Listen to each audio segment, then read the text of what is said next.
Assalamualaikum warahmatullahi wabarakatuh. Waalaikumsalam Waalaikumsalam warahmatullahi warahmatullahi wabarakatuh. Oke, Wabarakatuh. malam ini kita dari sub kelompok satu akan berdiskusi tentang smart governance dan implementasinya.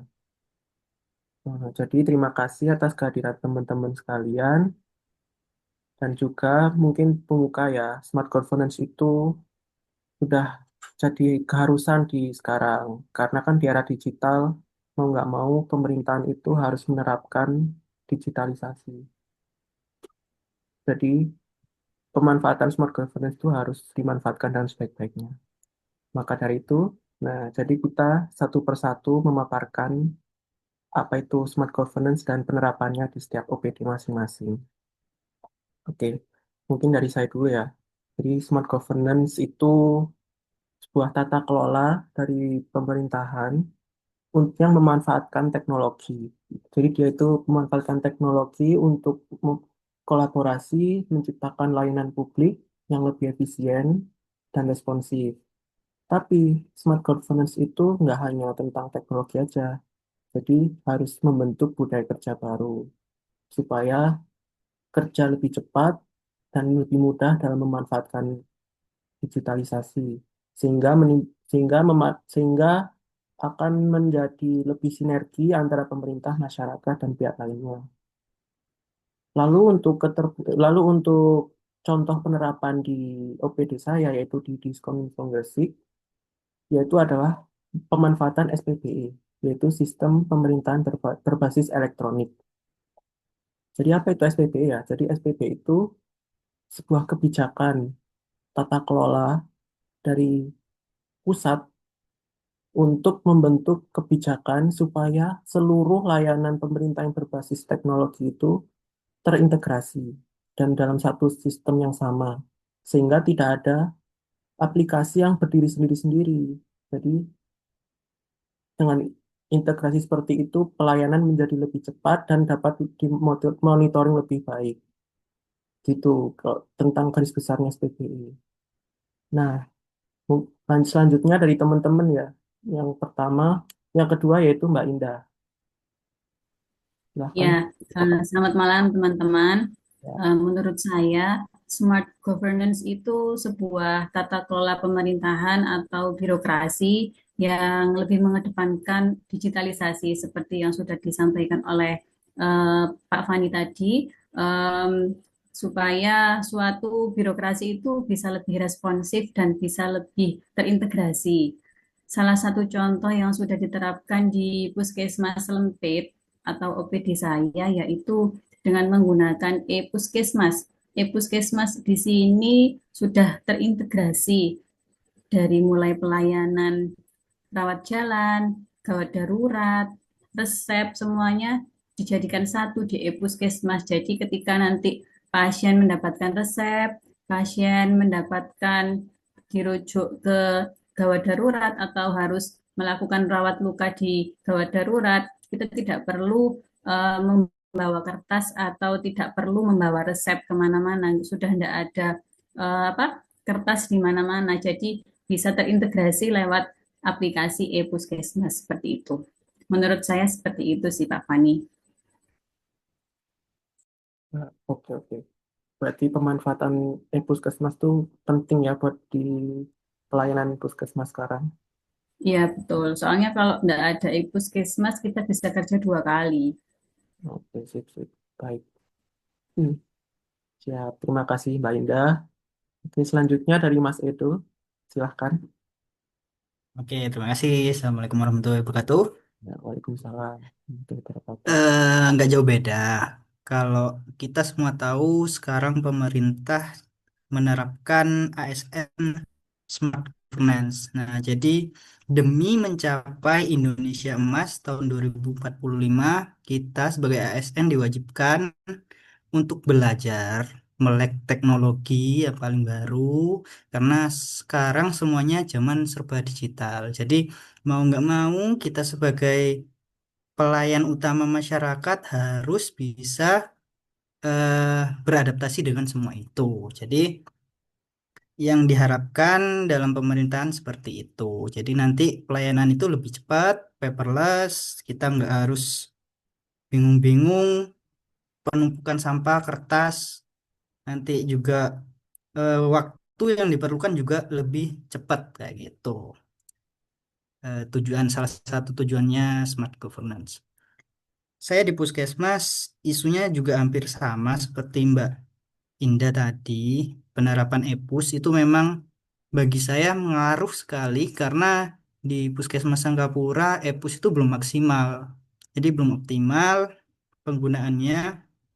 Ada beberapa karyawan atau nakes yang sudah bisa penerapan EPUS, tapi ada juga yang masih belum bisa sama sekali. Jadi memang berat untuk memulai sesuatu karena di puskesmas saya masih ada beberapa ASN yang belum bisa move on dari zaman dulu istilahnya kayak gitu, kasarannya. Tapi ya kita sebagai em, ASN CPNS yang masih muda-muda harus bisa membawa perubahan, semangat perubahan kayak gitu.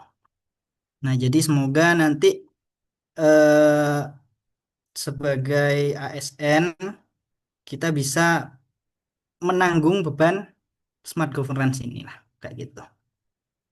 Terima kasih. Assalamualaikum warahmatullahi wabarakatuh. Waalaikumsalam.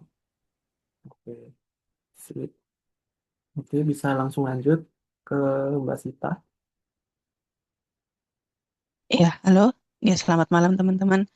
Um, Kalau menurut saya ya, smart government, sih kurang lebih sama ya kayak teman-teman ini lebih ke tata kelola yang terkait dengan digitalisasi. Jadi semuanya sekarang kan serba online kayak gitu, kayak pendaftaran. Kalau di rumah sakit ya, mulai dari pendaftaran, pengisian rekam medis itu sudah online seperti itu. Itu kalau penerapan smart governance di OPD saya seperti itu sih. Jadi ya mirip-mirip juga sebenarnya kalau yang dari puskesmas juga kan pakai rekam medis tadi ya. Jadi dari resepnya, dari pencatatan apa pemeriksaannya juga pakai rekam medis elektronik sih. Cuma ada yang memang belum semuanya kayak misalkan edukasi gitu atau persetujuan tindakan itu masih belum sih, masih pakai paper. Cuma ya kan secara keseluruhan sudah mulai pakai smart governance itu tadi ya. Sudah digitalisasi. Sudah bisa ke selanjutnya. oke, baik. Terima kasih atas pemaparannya, Mbak. Selanjutnya, terakhir dari Mbak Herdia, bisa dipaparkan. Ya, terima kasih Pak Ketua. Kalau saya sendiri menangkap dari tadi penjabarannya teman-teman sebenarnya kurang lebih sama semua ya. Jadi kalau yang saya tangkap memang kita akan dituntut sebagai generasi baru ASN yang di mana penata kelola pemerintahan kita itu harus bisa berbasis teknologi dan bukan hanya harus bisa sih wajib ya karena perkembangan zaman sekarang kan memang eranya era globalisasi juga. Di satu sisi tujuan utama dari smart governance ini kan memang dari efisiensi waktu, tenaga, bahkan biaya juga. Jadi memang manfaatnya cukup banyak sekali teman-teman. Bahkan tujuan yang lain di masyarakat yaitu timbulnya atau munculnya akuntabilitas kepercayaan masyarakat terhadap kita dengan adanya transparansi melalui informasi dan akses-akses yang bisa dibuka atau diakses oleh masyarakat kan. Kalau di tempat saya, kebetulan kan saya di kecamatan ya, di Kecamatan Manyar ini kan termasuk penghubung dari pemerintah daerah ke masyarakat maupun ke pemerintah pemerintah desa-desa.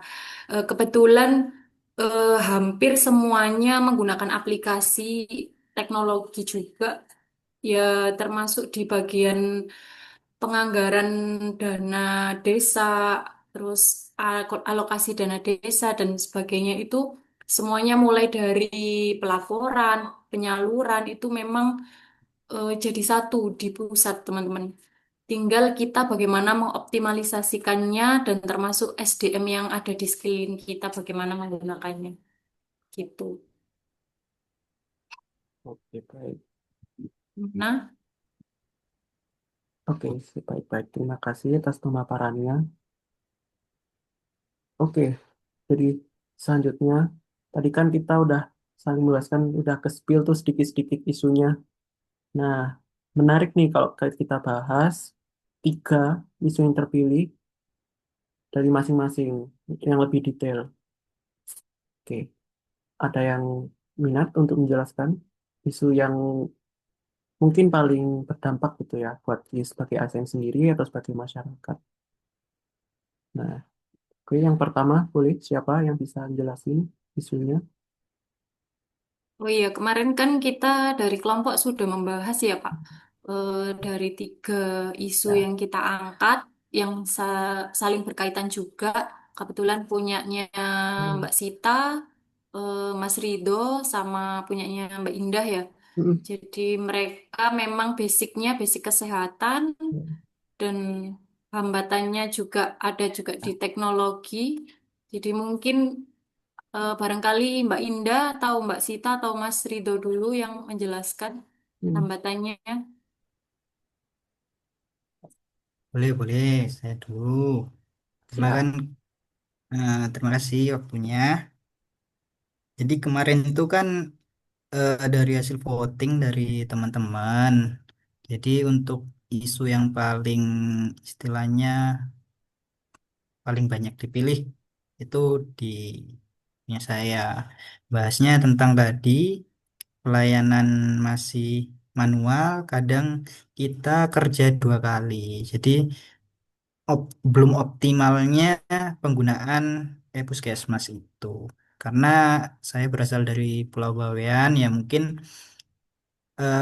pola pola pola apa ya istilahnya, kalau pola pikir, mohon maaf agak sedikit kasar ya istilahnya, pola pikirnya ASN yang zaman di atas-atas kita yang sudah senior-senior kan sudah banyak yang tua juga, jadi mereka kurang bisa adaptasi dengan teknologi yang sekarang. Jadi kemajuan teknologi itu juga benar-benar susah karena kita mau istilahnya kalau di daratan Jawa gampang lah, mau ketemu ke puskesmas Untaras atau mana masih bisa ditempuh dengan menggunakan jalur darat. Tapi kalau sudah di kepulauan seperti kita, kalau mau studi banding mungkin ya cuman ke puskesmas Tambak, dan kalau di sana juga barusan juga penerapan. Jadi sama-sama bingung kayak gitu kendalanya. Ya kebanyakan isunya tentang penggunaan puskesmas yang kurang maksimal dan nakesnya juga kurang adaptasi dengan teknologi gitu sih. Terima kasih, Pak. Siap. Berarti permasalahannya lumayan mendasar ya. Kalau misal EPUS belum optimal ya kena semua itu. Jadi dari sistemnya kena, efeknya, terus masyarakat juga lama pelayanannya. Jadi ya termasuk urgent lah ya untuk harus diperbaiki. Sip, sip, sip. Oke. Mungkin ada tambahan yang isu lain biar ada insight baru itu dari Mbak Indah bisa boleh. Oke, baiklah. Mbak Indah dulu ya. Mm, Oke, aku tak menjelaskan apa isu yang ada di puskesmasku ya.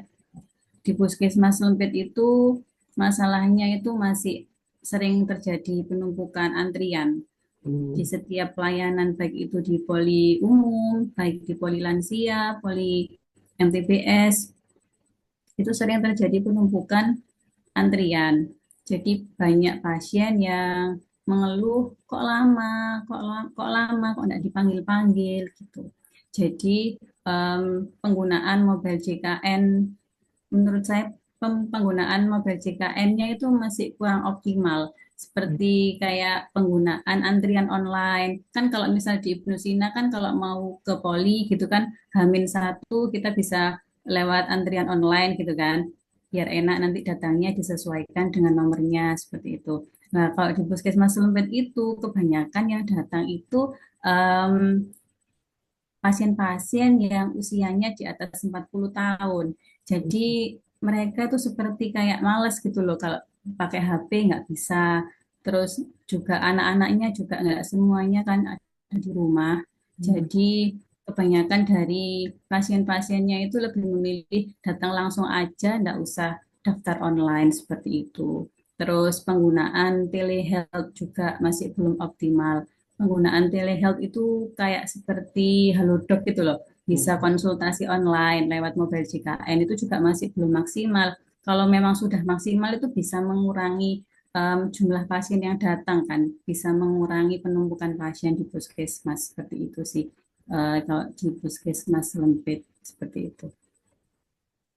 Oke, oke, baik. Oke, baik. Langsung saja untuk pemaparan selanjutnya, Mbak Sita. Mungkin tadi ada isu yang bisa Oh dijelaskan. ya, Hmm. kalau isu yang kemarin saya temukan di instansi saya itu kan di RSUD Ibnu Sina itu kurangnya pemahaman pasien atau pengunjung tentang penggunaan BPJS Kesehatan, terutama di IGD. Jadi pasien dan pengunjung itu banyak yang kurang memahami kapan ya bisa pakai BPJS, kapan enggak, kayak gitu. Jadi kadang ada kondisi saat sebenarnya kurang gawat, kemudian pasien ini belum periksa dulu ke vaskes pertama atau ke puskesmas, ke klinik seperti itu, tapi langsung datang ke IGD puskesmas, padahal IGD rumah sakit. Padahal sebenarnya kondisinya ini belum tidak termasuk gawat darurat seperti itu. Nah, kan kalau yang seperti itu sebenarnya tidak tercover BPJS. Jadi dengan kondisi seperti itu, ini pasien yang datang ini harus pakai pembiayaan umum.